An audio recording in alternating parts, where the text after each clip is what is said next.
आप बहुत बढ़िया से समझाते हैं sir, thank you so much. सब कोई मन लगा के पढ़ाई करो। पीडीएफ मिलेगा, जरूर पीडीएफ मिलेगा, पीडीएफ मिल जाएगा। आप बात कर लीजिएगा, जो भी टेक्निकल टीम है उन लोगों से आप बात कर लीजिए। क्वेश्चन नहीं दिख रहा है, क्वेश्चन तो दिख रहा है। देखिए क्या है क्वेश्चन में कि on a certain some of money at 5% rate of interest, on a certain some of money at 5% rate of interest, at 5% rate of interest, the compound interest for 2 years, the compound interest for 2 years is rupees 328, is rupees 328, is rupees 328. Find simple interest for 2 years, find simple interest for 2 years at the same rate on the same amount. बढ़िया question, very good question.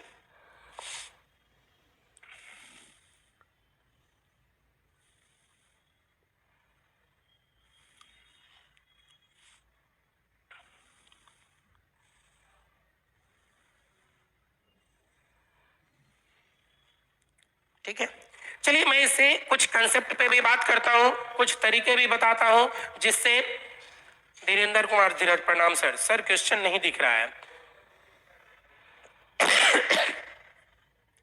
एक बार देख लीजिए थोड़ा सा क्या दिक्कत है।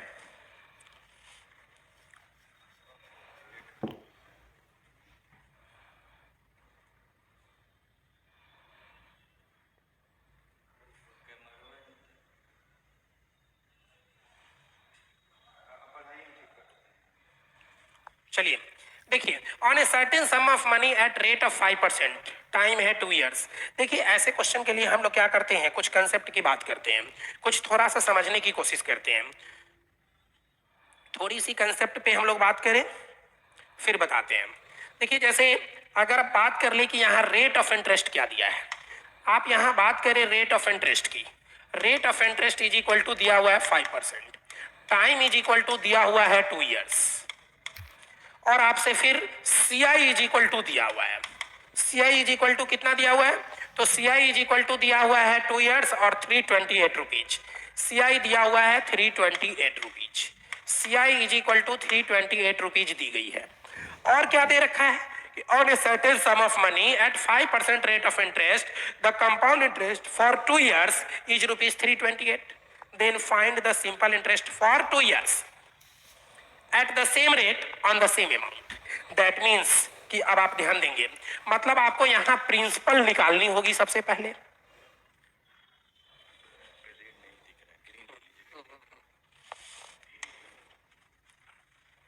या ब्लैक भी,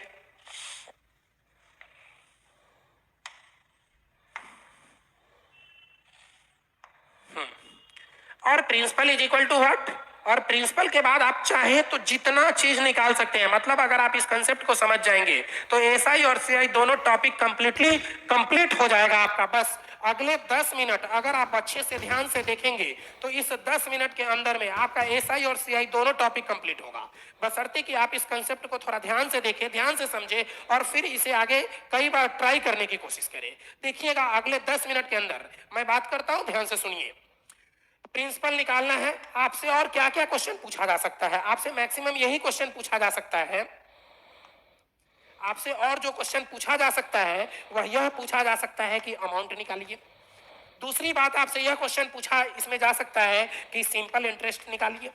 तीसरी बात नंबर दे रहा हूं मैं, एक नंबर में आपसे यह पूछा गया कि प्रिंसिपल निकालिए, दूसरे नंबर में मैंने ये दिया कि क्वेश्चन में आपसे यह पूछा जा सकता है कि अमाउंट निकालिए। तीसरी बात आपसे यह पूछी जा सकती है कि सिंपल इंटरेस्ट निकालिए।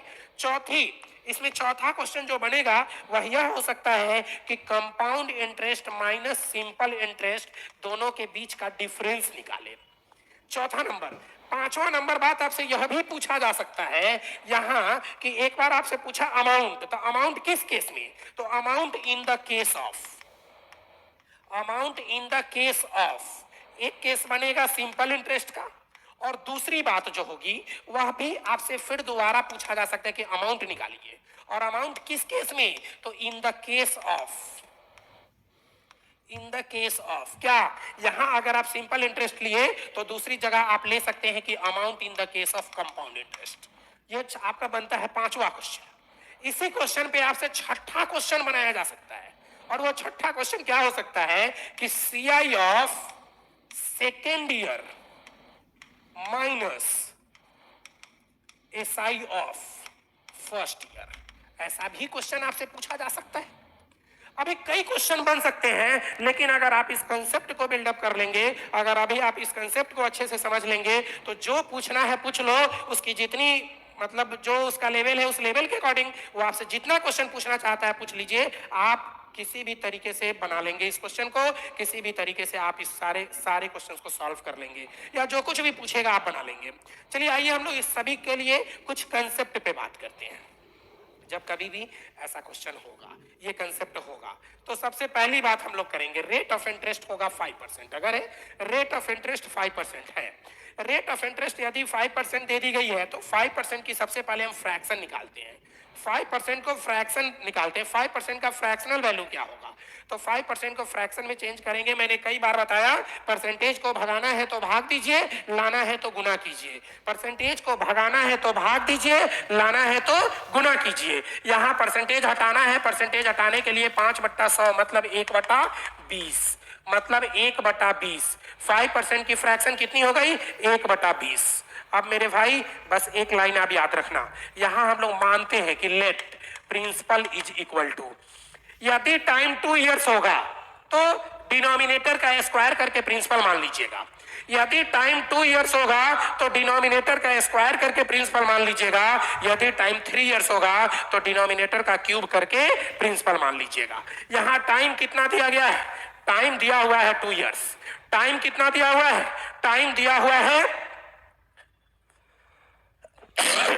टाइम दिया है 2 इयर्स। तो हम लोग क्या करेंगे कि इस 20 का स्क्वायर कर देंगे, 20 का स्क्वायर कर देंगे। 20 की स्क्वायर कितनी होती है, 400। 20 की स्क्वायर कितनी होती है, सबके दिमाग में सबके मन में याद होता है, 20 की स्क्वायर 400। अब क्या करना कि इस 20 की स्क्वायर जो 400 है, इस 400 पर 1/20 ब्याज मिलेगा। इस 400 पर कितना ब्याज मिलेगा, 1/20 ब्याज मिलेगा। इस 400 का 1/20 ब्याज मिलेगा। अगर 400 का 1/20 ब्याज निकालते हैं तो 400 का 1/20 कितना होता है, 20 होता है। पहले साल की बात कर रहे हैं हम, केवल अभी सिंपल इंटरेस्ट की बात कर रहे हैं। तो सिंपल इंटरेस्ट में मूलधन पर ब्याज मिलता है, मूलधन पर 1/20 ब्याज मिलेगा। मूलधन माने हैं 400, 400 का 1/20 ब्याज मिला 20 रुपया। अच्छा, एक बार हम पहले साल का ब्याज कैलकुलेट कर चुके हैं, तो क्या दूसरे साल में कैलकुलेशन की किसी भी तरह के कैलकुलेशन की जरूरत है, बिल्कुल नहीं। पहले साल में अगर 400 रुपए पर 1/20 ब्याज मिला है, तो दूसरे साल में भी इस 400 रुपए पर 1/20 ब्याज ही मिलेगा, और वह भी 20 रुपए ही होंगे। वह भी कितने होंगे, 20 रुपए ही होंगे। अब मेरे भाई, अगर ये तो हो गई सिंपल इंटरेस्ट की बात, सिंपल इंटरेस्ट में केवल मूलधन पर ब्याज मिलता है। जबकि कंपाउंड इंटरेस्ट की बात कीजिएगा तो कंपाउंड इंटरेस्ट के केस में इतनी सारी बातें होंगी, क्योंकि कंपाउंड इंटरेस्ट में मूलधन पर ब्याज तो मिलता ही है। क्योंकि कंपाउंड इंटरेस्ट में मूलधन पर ब्याज मिलता ही है, साथ में हमको ब्याज पर ब्याज भी मिलता है, साथ में इस ब्याज पर भी ब्याज मिलता है, साथ में ब्याज पर भी ब्याज मिलता है। तो 20 का 1/20 कितना होता है, 20 का 1/20 कितना होता है, 20 का 1/20 कितना होता है, तो 1 रुपया होता है। 20 का 1/20 कितना होता है, 1 रुपया होता है। अब आप ध्यान से देखेंगे तो सब कुछ निकल चुका है। प्रिंसिपल 400 यूनिट, अगर सिंपल इंटरेस्ट बात करिएगा तो 20 + 20 = 40 यूनिट, 40 यूनिट सिंपल इंटरेस्ट। अगर कंपाउंड इंटरेस्ट की बात करेंगे तो 20 + 20 40 और 1 41, 41 यूनिट। 41 यूनिट किसका, कंपाउंड इंटरेस्ट की बात हो गई। कंपाउंड इंटरेस्ट अगर निकालनी है तो 41 यूनिट हो गई, और यदि कंपाउंड इंटरेस्ट और सिंपल इंटरेस्ट के बीच का डिफरेंस निकालना है, मतलब हम क्या लिख दें, CI minus SI, CI minus SI, इन दोनों के बीच का डिफरेंस तो कितना यूनिट, 1 यूनिट। अब देखिए क्वेश्चन में जो भी दिया गया होगा उसी के अकॉर्डिंग हम लोग सेट कर लेंगे। जैसे क्वेश्चन में दिया गया है कि CI = 328 रुपया, और यहां आता है CI = 41 यूनिट। यहाँ आता है CI बराबर 41 यूनिट और यहाँ है 328, तो हम कह सकते हैं कि 41 यूनिट की वैल्यू 328 रुपया है। 41 यूनिट की वैल्यू 328 रुपया है। किधर लिखा जाए? 41 यूनिट की वैल्यू यही लिख देते हैं। 41 यूनिट इज इक्वल टू 328 रुपया दे रखा है। 41 यूनिट बराबर 328, तो 1 यूनिट की वैल्यू कितनी होगी मेरे भाई? 1 यूनिट की वैल्यू कितनी होगी? 8 के पहाड़ा में देखिए ना, 8 एकम 8 और 8 चौका 32 कट रहा है, मतलब 1 यूनिट की वैल्यू यदि 8 रुपए हो गए, यदि 1 यूनिट की वैल्यू 8 रुपए, तो 400 यूनिट मतलब 400 गुने 8, 8 चौके 32, 8 चौके 3200 रुपए। बोलिए होंगे कि नहीं? 8 चौक 1 यूनिट की वैल्यू 8, तो 400 यूनिट 8 चौका 3200 रुपया, तो प्रिंसिपल निकल चुका 3200 रुपए का। प्रिंसिपल हम निकाल चुके हैं 3200 रुपए, प्रिंसिपल निकाल चुके हैं 3200 रुपए। बाकी जितनी भी बातें हैं हर एक को अलग अलग मैं निकाल के बता रहा हूं। देखिए अब कितनी आसानी से सब निकलता चला जाएगा। पहला है, यहां सिंपल इंटरेस्ट की अगर बात किया है तो सिंपल इंटरेस्ट कितना यूनिट? तो 20 और 20 40 यूनिट। 40 यूनिट की value we have to find 40 unit की वैल्यू निकालनी है, मतलब 40 गुने 8। क्यों 8? क्योंकि हम जानते हैं 1 यूनिट की वैल्यू 8, 1 यूनिट की वैल्यू 8, तो 8 चौका 32, 8 चौका 20 20 40, 8 चौका 32, 320 रुपया। 1 यूनिट की वैल्यू कितनी? 320 रुपया। इसी तरह से आप CI माइनस SI, तो 1 यूनिट की वैल्यू चाहिए। 1 यूनिट, 1 यूनिट बराबर कितना दिया हुआ है? 1 यूनिट बराबर कितना निकल के आ रहा है? 8 रुपए। 1 यूनिट की वैल्यू कितने निकल के आ रही है? 8 रुपए। ठीक है। इसी तरह आप देखिए, बात करते हैं CI ऑफ सेकेंड ईयर। तो CI ऑफ सेकेंड ईयर कितना है? 20 और 1 21 यूनिट है। CI ऑफ सेकेंड ईयर कितना है? 20 और 1 21 यूनिट है। 21 यूनिट हो गया CI of second year, minus SI of first year. केवल 1 साल का SI चाहिए। SI ऑफ फर्स्ट ईयर का मतलब केवल पहले साल का सिंपल इंटरेस्ट। तो पहले साल का सिंपल इंटरेस्ट 20 यूनिट है। 21 में से 20 घटा दीजिए 1 यूनिट, और 1 यूनिट की वैल्यू कितनी निकल के आ रही है? 8। 1 यूनिट की वैल्यू कितनी निकल के आ रही है? 8। तो यदि 1 यूनिट की वैल्यू 8, तो इसके आंसर भी 8 रुपए हो जाएंगे। इसके आंसर भी कितने हो जाएंगे? 8 रुपए हो जाएंगे। Nitish Kumar, yes sir. बिक्की राय 320 बिल्कुल सही है। नीतीश कुमार, मेरा सही हुआ फर्स्ट आंसर। चलिए बिल्कुल सही है। खुशबू खातिन 320 बिल्कुल सही है। और इसी तरह से आपसे ये क्वेश्चन भी मैंने पूछा था, क्वेश्चन नंबर 2, कि अमाउंट निकालिए in the case of simple interest. Amount निकालिए in the case of simple interest. Amount in the case of simple interest. तो आप देखिए हमारा प्रिंसिपल जो है वो प्रिंसिपल कितना निकल कर आया? प्रिंसिपल आप यहां से ध्यान देंगे, प्रिंसिपल कितना निकल कर आया? प्रिंसिपल कितना निकल कर आया? तो आप ध्यान देंगे यहाँ प्रिंसिपल टोटल है 3200 रुपया। प्रिंसिपल टोटल है 3200 रुपया और सिंपल इंटरेस्ट निकल कर आ रहा है 320 रुपया। प्रिंसिपल है 3200 रुपया और सिंपल इंटरेस्ट है 320 रुपया। प्रिंसिपल है 3200 रुपया और सिंपल इंटरेस्ट है 300 रुपया। प्रिंसिपल है 3200 रुपया और सिंपल इंटरेस्ट है 320 रुपया। तो आप जानते हैं अमाउंट बराबर होता है प्रिंसिपल प्लस सिंपल इंटरेस्ट। आप जानते हैं अमाउंट बराबर होता है प्रिंसिपल प्लस सिंपल इंटरेस्ट, जिसमें आपको पता है प्रिंसिपल है 3200 रुपए का और सिंपल इंटरेस्ट है 320 रुपए का। तो 3200 में 320 रुपया जोड़ दीजिए, तो 3200 रुपया और 300 रुपया, 32 और 3 3520 रुपया। बोलिए आप ये समझ गए होंगे, कोई दिक्कत नहीं।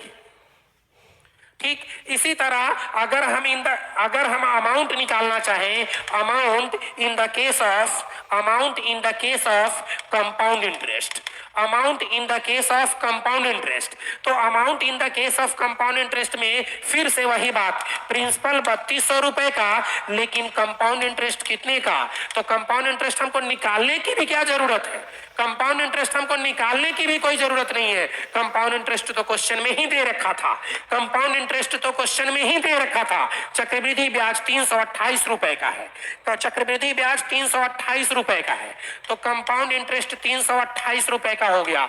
दोनों को जोड़ देंगे तो कितना हो जाएगा? 3528 रुपया।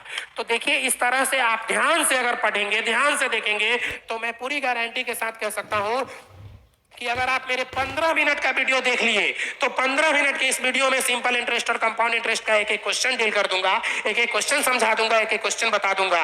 अगर आप ध्यान से देखेंगे, इसको बार बार प्रैक्टिस करेंगे, तो मैं पूरी गारंटी के साथ कहता हूं कि मेरे बुक में, मैंने जो बुक तैयार किया उस बुक में लगभग 200 क्वेश्चन सिंपल इंटरेस्ट का है और 200 क्वेश्चन कंपाउंड इंटरेस्ट का है। इन दोनों टॉपिक आपके 15 मिनट के क्लास में कंप्लीट हो सकते हैं। आप थोड़ा ध्यान से देखो, ध्यान से समझो, ध्यान से पढ़ो, ठीक है।